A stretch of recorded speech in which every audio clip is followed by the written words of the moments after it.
sa layong 385 kilometers east ng Kasiguran, Aurora.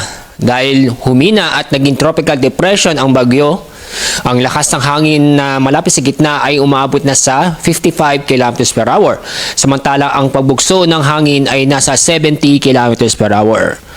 At yung makikita sa ating latest image, yung kaulapan na dala ng bagyo ay unti-unti nababawasan kumpara nung kagabi. At itong kaulapan na ito ay hindi na po umaabot sa kalupaan. Sa mga oras din dito, wala po tayo na monitor ng malawakang pag-ulan sa ating bansa. Kundi, inaasahan po natin yung mga isolated na mga pag-ulan. At sa ating forecast track ng Bagyong Ada, ganun pa rin po. Unti-unting lalayo sa kalupaan ang bagyo at habang nasa loob ng Philippine Area of Responsibility ang bagyo ay hihina pa ito at magiging low pressure area pagdating ng Miyerkules, January 21.